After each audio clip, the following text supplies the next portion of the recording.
Hey y'all, welcome to another riveting tale. Tales from the dryer. So let me say this for everybody who has asked me about notifications and that you don't get notifications when I upload, you have to go and push the notification bell on the video. I mean on the page. So it's Denitra Rose, and you can hashtag that and you'll find me. Or you can, and hopefully on every video I'll put Tales from the Dry, I'll come up. But you have to push the notification bell to be notified. One of my not little, but she is young enough to be my daughter. But one of my younger clients came in and told me that that is the way that YouTube works now. I told you I was going to get this thing together. Mm, mm, mm. When she came in, I was like, you are who I need. You know, my daddy always says the stuff that you need, the people that you need will come into your life. Ask and you shall what? Receive. How y'all liking this hair? Listen, one of the girls came down the hallway and she was like, honey, the blondes is doing it today. She has a shaved, it's all shaved off, real short. And she wears these designs and it's blonde. It's beautiful. Anyway, here's our tale for today. I'm really trying to make these tales something that everybody can get something out of and learn something from, and maybe even just see a different perspective. We have a lot of things as a society that we deem right and wrong, based on the United States being more of a Christian society. Anybody that's not a Christian, people shy away from them. You know, they don't want to have nothing to do with them. That's one thing. You know, when people make decisions for their self, that is not aligned with what they think that is right. You know, people, oh, she crazy. At some point, we have to allow people to make whatever decision they gonna make, because it's their life to make the decision. If they ain't hurting nobody, y'all need to fall back. Including me. I had to learn it. Sometimes you got to fall back and let people do what they gonna do. So this is actually a tale about one of my older clients. And she's older because she is older than me. And she could have technically been my mom. That's the age. So she would have been a young mama. But nevertheless, maybe 15, 16, she could have been. She's old enough to be my mom. But we have real good conversation. It's amazing to me how I've gotten to a point where, you know, I'm the same age as everybody now. All the people who were so much older than me at one point, excuse me, and I mean age as in, you know, maturity and thinking. We all the same age. I was telling my girlfriend not too long ago, we can date men that are 50. I think I did that on the last video. Who would have ever thunk it, child? When we was in our 20s, a man in their 50s, that's us now. We is the people in our 50s. Anyway, so she tells me this story, and I'm going to give the story to you as best as I can remember it. Because, you know, I asked a whole bunch of questions. I was just like, oh, what? Really? Oh, my God. Anyway, so she tells me the story about her parents. And they had been married for about 70 years when her father died. So I can't remember whether it was the mom that died first or the dad that died first. That's not pivotal to the story, but they had been married for about 70 years. The last 20 of those years, the father had a girlfriend. And not only did he have a girlfriend, but he lived with her. So Monday through Saturday, he lived at his girlfriend's house. But he paid bills at the house with the mother. And on Sunday morning, he would go pick up the mother and they would go to church together. And I know y'all like, Nitra, huh? So I'm going to repeat it to make sure you heard what I said. Monday through Saturday, he lived at the girlfriend's house.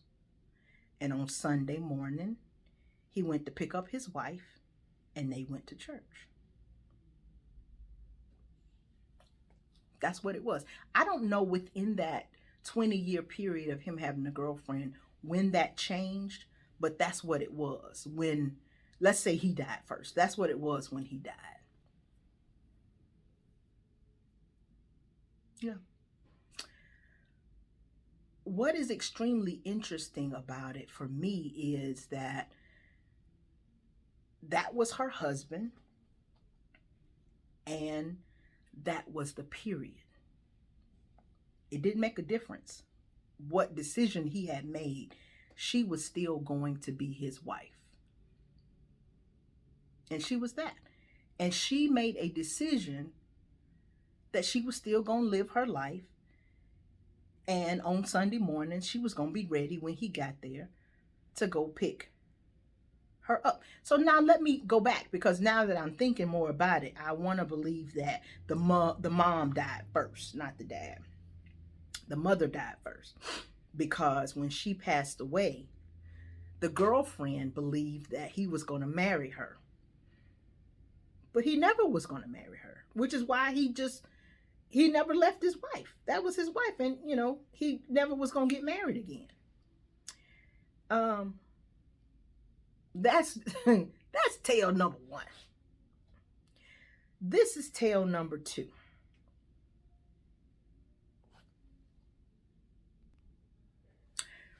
Tale number two is about a woman who was married. These particular people lived in a small town, and they were married, and they were both very highly educated people. They both worked in banking, and they had pretty good money, and they had 2 children together. And he decided that he was gonna have girlfriends. Just whoever he felt like dating, he was gonna date them. And she said, "Oh, okay then, got it." She spent about 3 months getting herself together. She went and got an apartment and she left. Now, everybody around her, because they lived in a small town, a lot of people knew them. They couldn't understand why she left him.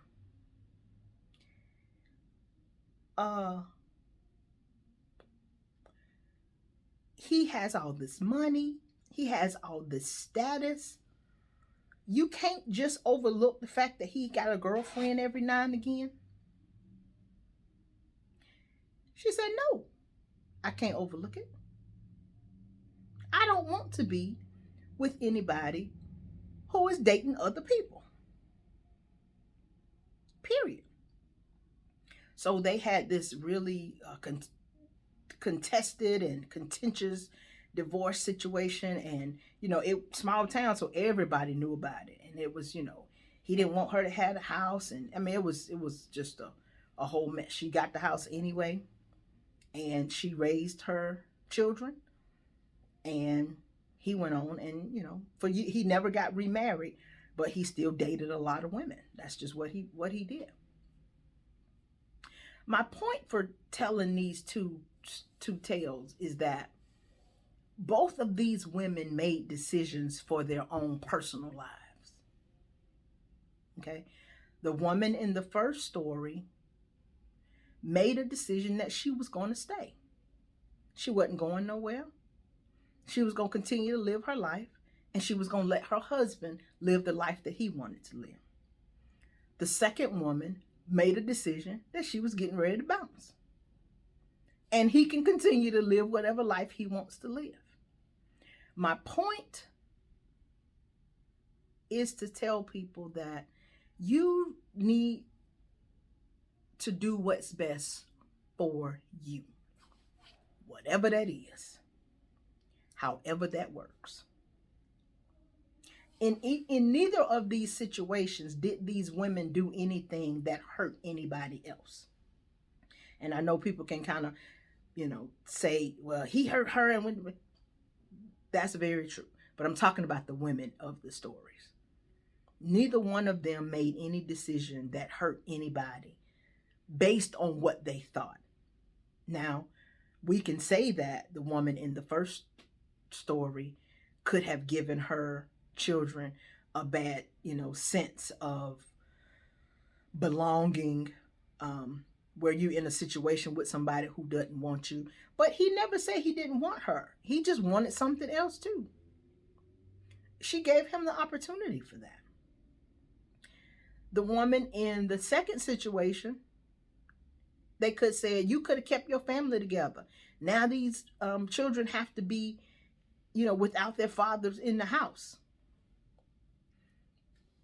Based on our experiences and based on the lives that we've lived, that's where we get our thought processes from. So when somebody makes a decision that you don't agree with, it's imperative that you kind of stand back and see why they're making this decision. Because a lot of times, and I can't say people don't know no better, because I'm tired of using that or hearing that when it comes to why we make decisions. Because me saying that you don't know no better says that what I think is right, as opposed to what you think is right. And that's neither here nor there. We just have to let people make the decisions that they want to make and be in the situations that they want to be in. If you feel like it's a bad situation, it's not for you to move them out of the situation. It's for them to decide to come out of the situation. Tale number 3. This is not really, this is just a add on to what I just said. I have a girlfriend who dated this guy, and she and I are pretty close. We had a conversation, and I did not like him for her.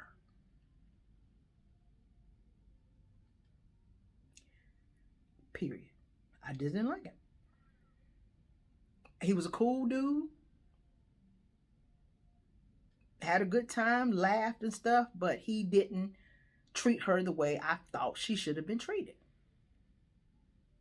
Now, mind you, I did a lot of I's in them last couple of sentences. I, me, all of that. So one day I say to her, when you gonna be done with this? And because of our friendship, I was able to say it and we not blow up, but we had it was tense. It was a tense moment between us. In the midst of all of that, I didn't go nowhere. I'm going to still be your friend. Now, I told her how I felt, but she still made a decision to be with this person. So guess what? When stuff going down and I'm having dinner, he's invited to come because this is the person that she with. He ain't doing nothing to me. He ain't hitting on her or nothing like that. Now, that's a whole pause. Let me put a pause right there. Because if we was having some issues, then like that, then, yeah. Aunt Nitra's got the... Yeah, we're not doing that. He wasn't abusing her or anything like that. I just didn't think he treated her the way that she should have been treated. But I was still very much respectful of their relationship. I invited him to places. He came, and when I saw him, I greeted him with the same hug that I greeted him with before. She know how I felt. It's not my job to be mad and be pissed off and to be acting up. That's not your job either. I'm talking to somebody. Somebody is mad that somebody doing something that they don't want them to be doing with somebody else. It's not your job to pull them from that. It's your job to stand in support of them. It's your job to be their friend. It's your job to be there when things start falling. They know they got somebody that they can go to. That's who you are in that. That's who I was. So guess what? When things got to start acting up, guess who was right there? Do you need something? Oh, okay. I just wanted to make sure you was good. So I'm straight. All right. Well, you let me know if you need something. So just a little bit of encouragement again. Another encouraging day. I think that's what I'm here for, to encourage the people. Through all these stories, it ends up being, something to give you all, a story to give you all something to think about. To let you know that we all are not walking the same path. I know people have told us that for years, but y'all, it's not true.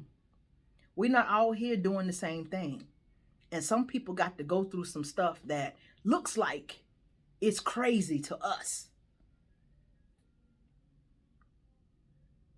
But it's not. It's what their destiny is. It's what they need to be doing to get them to the next situation. And sometimes it's going to be your job to be there as their friend, to be there as their family, to be there just as a sounding board. It's just going to be your job to be there, to give them encouragement, to give them emotional support. Give them $5, whatever it is. And you got to figure out not to be critical, to not to be, nasty to them, not to be calling them names. It's your job to slow it down for yourself and let them walk through whatever it is they need to walk through. People make decisions. And whatever decision they make is their decision. And that's okay. It's okay. So that's it for today. Next time I have a little bit more detailed story. But I felt like I needed to say that today. Anyway, love y'all. Ain't nothing you can do about it. Bye.